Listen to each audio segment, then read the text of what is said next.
Moi, vous présenter notre prochain invité. Notre prochain invité est bien connu pour son implication et son engagement. En 1995, il contribue à l'organisation de la Marche du pain et des roses. En 2000, à la Marche mondiale des femmes, événement qui rassemble aujourd'hui des centaines de milliers de personnes dans une cinquantaine de pays. En 2011, elle poursuit son engagement pour les droits humains à l'échelle internationale en étant de la mission humanitaire Un bateau pour Gaza, une initiative de solidarité visant à briser le blocus illégal et inhumain de Gaza. À travers tout ça, elle a également été œuvrée comme travailleuse communautaire dans le mouvement des femmes. Elle a été élue pour la première fois députée de la circonscription de Saint-Marie-Saint-Jacques aux élections générales de 2014, puis réélue aux élections de 2018. Elle cumule les responsabilités de porte-parole du deuxième groupe d'opposition en matière d'affaires autochtones, de jeunesse, de conditions féminines, des dossiers LGBTQ, d'énergie et des ressources naturelles, ainsi que la transition verte. Mesdames, Messieurs, veuillez accueillir la co-porte-parole de Québec solidaire, Madame Manon Massé.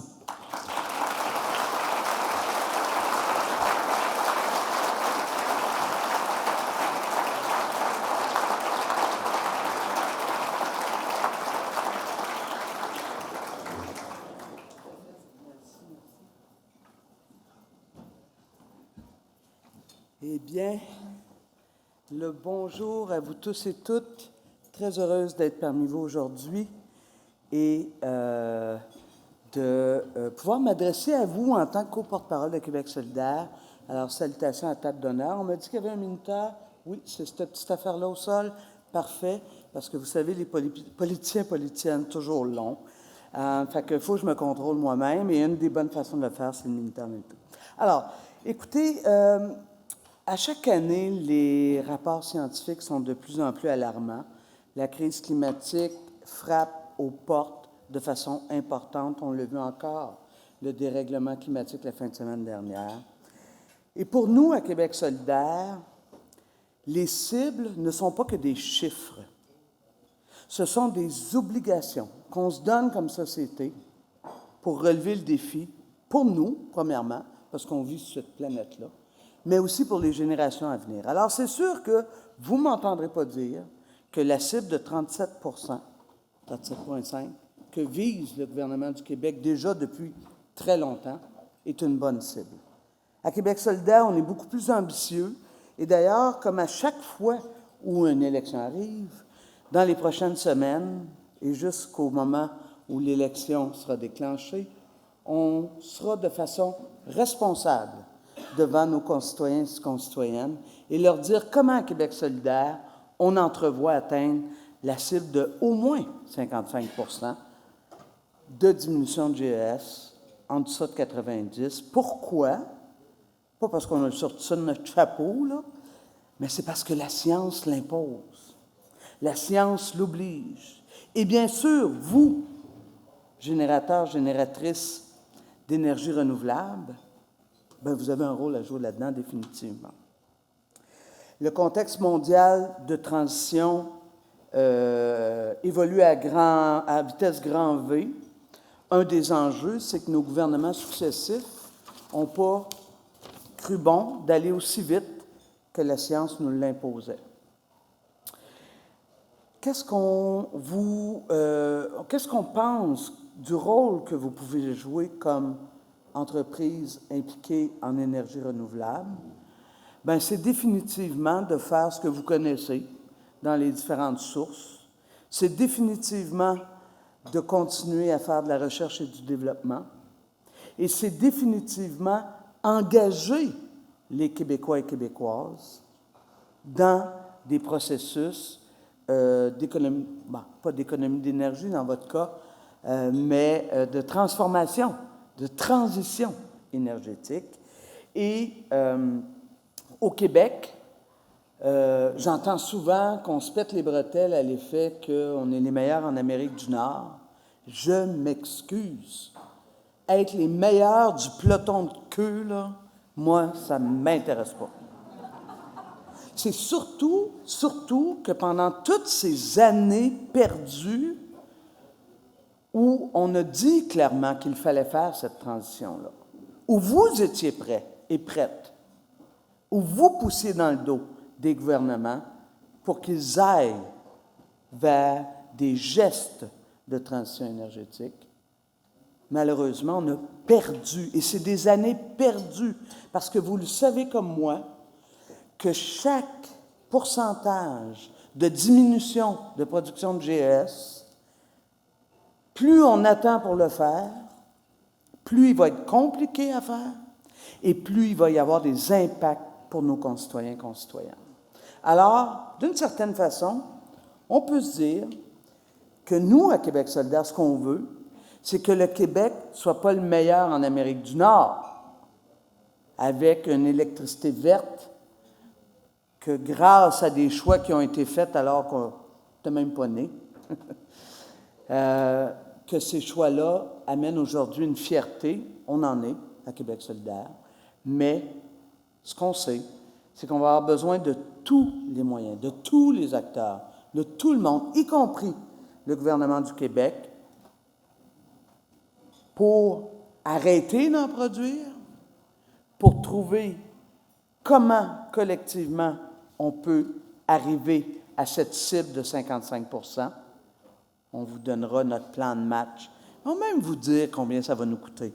C'est le fun, hein? C'est le même qu'on est à Québec solidaire. Alors voilà, et sur ce, parce que je vais vous en parler pendant les 6 prochains mois, fait que on m'arrête là, et je vais plutôt répondre à vos questions. Merci.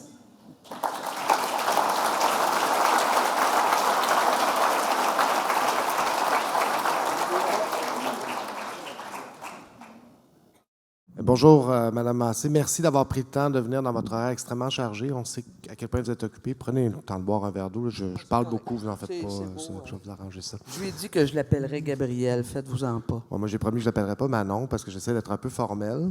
En plus, j'ai mis une cravate. C'est comme...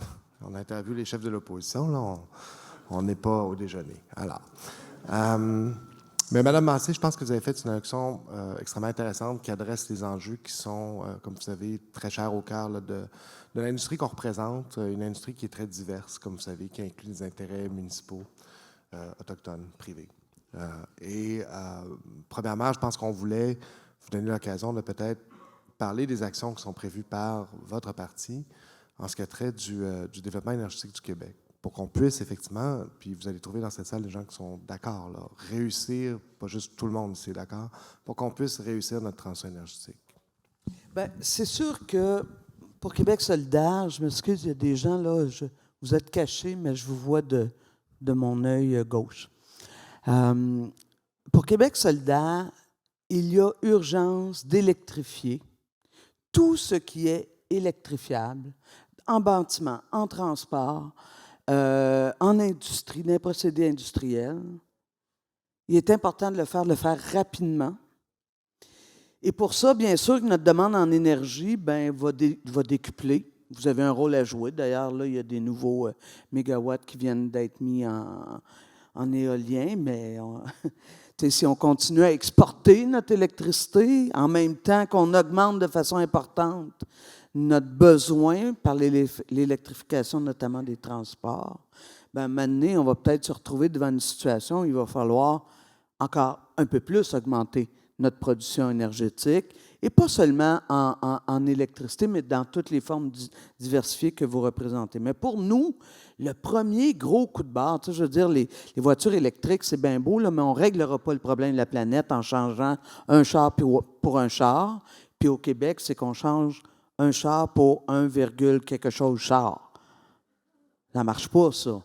Ce que ça prend, c'est massivement du transport électrifié, du transport en commun, du transport collectif, du transport interrégional, du transport intra-régional, électrique, et ça va hausser la demande. Puis pour ça, bien sûr, pour nous, par exemple, en matière d'électrification des bâtiments, on ne mise pas du tout, et là, je salue bassement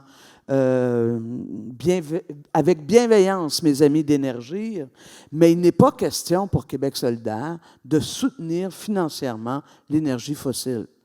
On est en retard et en 2000, je ne sais plus trop combien, il va être trop tard. Fait que dans ce sens-là, allons-y pleinement dans les énergies renouvelables. On est avec vous là-dessus. Ceci étant dit, il y a toute une sphère qui n'est pas assez exploitée pour nous à Québec solidaire, et c'est la sobriété énergétique. On utilise l'énergie comme si c'était infini. C'est pas vrai, ça. C'est pas vrai. Hein, quand il faut qu'on aille chercher le lithium dans les mines, là, ben, on crée des problèmes aussi en travers nos solutions. Fait que donc, dans ce sens-là, la sobriété énergétique va être aussi quelque chose de majeur que vous allez voir dans notre plan que nous vous présenterons bientôt. Mais merci, Mme Massé. Puis, c'est des sujets, vous savez, qui interpellent beaucoup, beaucoup l'association, alors que les modèles qu'on utilise pour baser nos visions incluent effectivement de la sobriété, de la gestion de demande, beaucoup d'efficacité énergétique. Puis, sur les sujets que vous abordez, je pense que vous avez touché à un sujet qui est très intéressant, à savoir, bon, vous avez parlé de l'éolien et des autres formes d'énergie. Et peut-être pousser un petit peu là-dessus, quelles filières d'énergie renouvelable sont celles sur lesquelles vous entendez peut-être miser ou prioriser, je devrais dire, dans le bouquet énergétique renouvelable québécois? Vous savez, Québec solidaire, on trouve ça correct, là, l'expérience des grands barrages. L'enjeu, c'est qu'il y a eu des impacts qu'on n'a jamais mesurés, puis qu'aujourd'hui, on mesure parce qu'on porte attention à nos frères et sœurs des Premières Nations, parce qu'on le sait maintenant que le méthane, c'est aussi un gaz à effet de serre. Il faut faire attention. Ben, bref, notre objectif, c'est pas... Oui, il faut électrifier, mais c'est pas de redévelopper des nouveaux grands barrages. Là. On n'est pas là. Pour nous, inévitablement, l'exigence énergétique qu'exige la transition que le Québec doit se dépêcher de faire parce qu'on est déjà en retard, inévitablement va exiger un cocktail. C'est différentes formes d'énergie et elle doit être renouvelable. Et pour ça, ben, ça va bien sûr de l'éolien, ça va dans l'énergie biosourcée, oui, on en est, la production de gaz renouvelable, oui, mais pas pour investir dans les réseaux existants qui transportent du gaz fossile, mais bien dans des boucles courtes qui, elles, vont permettre, bien sûr, des procédés industriels, par exemple, de se réaliser. On a aussi des projets, tu sais, par exemple, c'est intéressant de voir c'est des petits projets, mais justement, avec un gouvernement qui n'y est pas avec la POC, là, peut-être que les petits projets pourraient se multiplier, puis ils pourraient devenir plus gros des fois, mais l'objectif, ce n'est pas de devenir plus gros. L'objectif, c'est de se multiplier puis de permettre à plus de projets locaux en lien avec les Premières Nations, en lien avec les municipalités, en lien avec les communautés. La transition énergétique, ce n'est pas rien qu'une histoire de production d'énergie. C'est une histoire d'entre les deux oreilles du monde.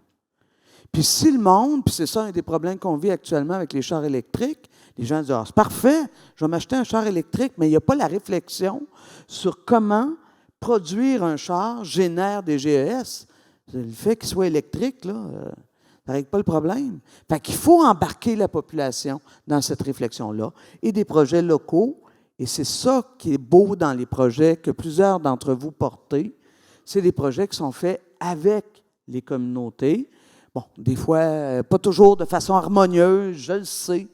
Mais voilà, si on veut relever collectivement le défi, la transition, on n'a pas le choix de travailler à la base. Ça ne peut pas être du top-down. Les gouvernements sont là pour accompagner, parce que c'est nous qui avons les leviers financiers pour le faire. C'est nous qui avons les leviers législatifs et réglementaires pour encadrer. Et je pense que le cocktail le plus grand sera le meilleur. Mais s'il vous plaît, pas de fausses solutions. Ça, à Québec solidaire, c'est majeur. La captation... Non, je ne parle pas là-dessus, ce n'était pas dans mon texte. Et il reste 7 minutes 42 secondes. Ouais, j'ai promis de vous poser 4 questions, là, je me disais, bon. Mais allons-y avec le l'avant-dernière question, puis rappelons-nous qu'on veut vraiment se poser la dernière, mais que les deux sont liés. Et donc, selon Québec solidaire, selon vous, co-porte-parole de Québec solidaire, quel rôle la production indépendante d'énergie renouvelable doit-elle jouer dans la transition énergétique québécoise? Un rôle à jouer, certes, mais là, me posez-vous la quatrième aussi, cher Québec? On peut la poser en même temps. Ouais, parce faites que donc c'est la ça, même. puis On va je vais ajouter un seul. merger parce qu'il me Ah, reste ça, on va 7 y aller d'un minutes. seul coup. Je vais la reposer, je vais tout dire en même temps, comme ça, vous allez pouvoir prendre les 7 minutes qui restent à regarder la lumière jaune, on va aller dans le rouge, ça va être parti. Alors, selon vous, on va la poser dans un seul bloc, vous allez voir.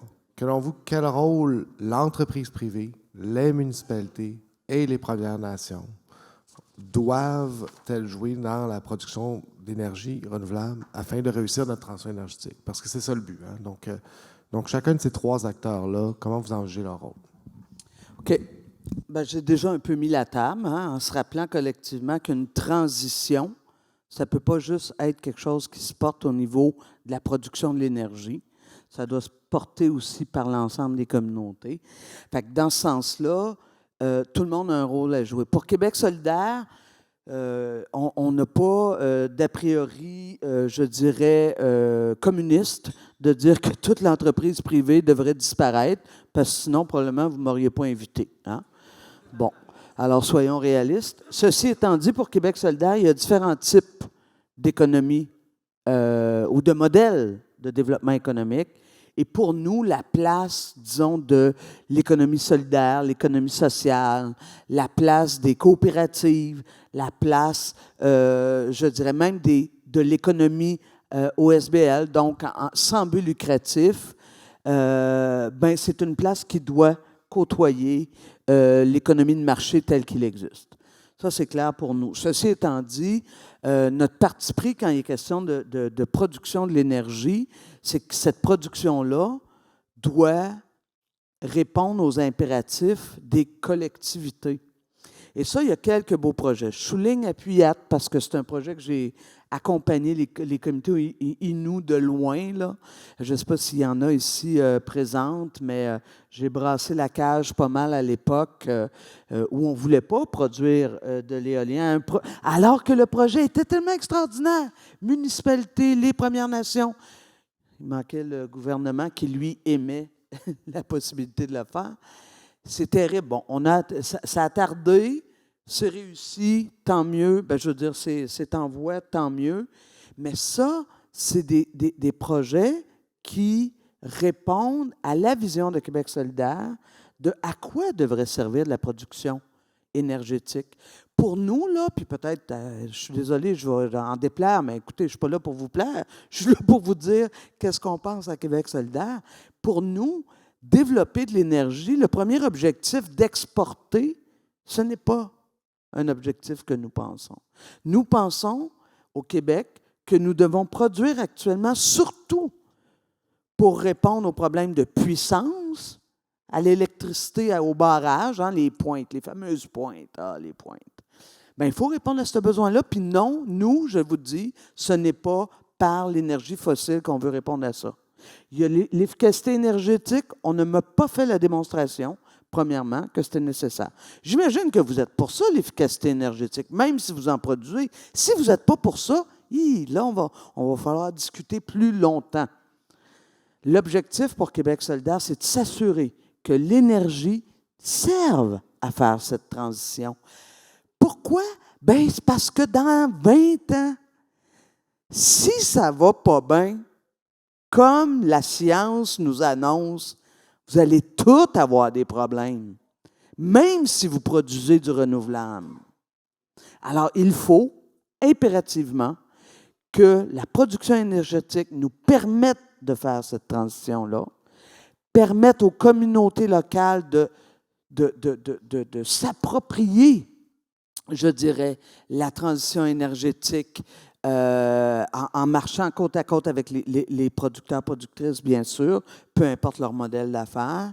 Et je dirais à faire en sorte que lorsqu'il y a des profits qui sont générés, qui doivent être réinvestis, soit directement dans les communautés, c'est pas mal le modèle qui est développé, Nous autres, à Québec solidaire, on disait, ben l'impôt, le système d'impôt, c'est à ça que ça sert à répartir la richesse pour qu'on soit capable aussi d'offrir aux communautés, pas juste de l'énergie, mais tout ce qui est nécessaire à une communauté pour prendre soin de son monde, tant au niveau de la santé. Puis son monde, c'est vous autres, hein?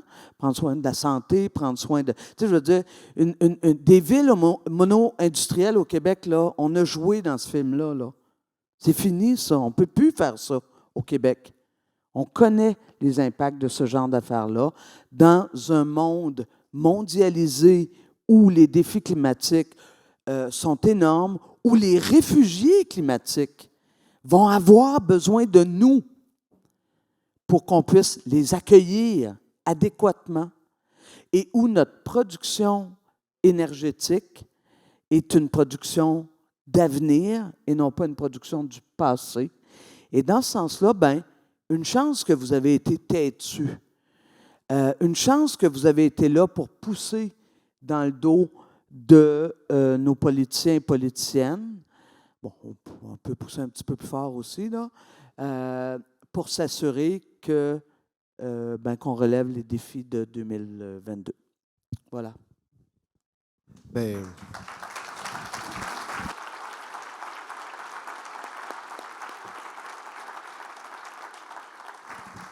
je pense que les gens vous applaudissent parce que la mission de l'ACPER, c'est de hausser la production d'énergie renouvelable de sources indépendantes au Québec et on ne peut pas être plus d'accord avec vous. On va continuer à pousser. Oui, mais vous m'avez entendu sur les profits aussi, là, hein? On s'entend. Alors, je ne ferai pas de commentaires là-dessus. Mais moi, je vais simplement vous remercier du temps que vous avez pris. C'est extrêmement généreux. Je pense qu'on sait tous à quel point vous êtes occupés dans une période comme ça. Puis, je pense que je peux parler au nom de tous les membres de l'ACPER pour vous remercier vraiment beaucoup. Puis là, on va pouvoir faire peut-être une dernière main d'applaudissement à Mme Massé, puis la libérer.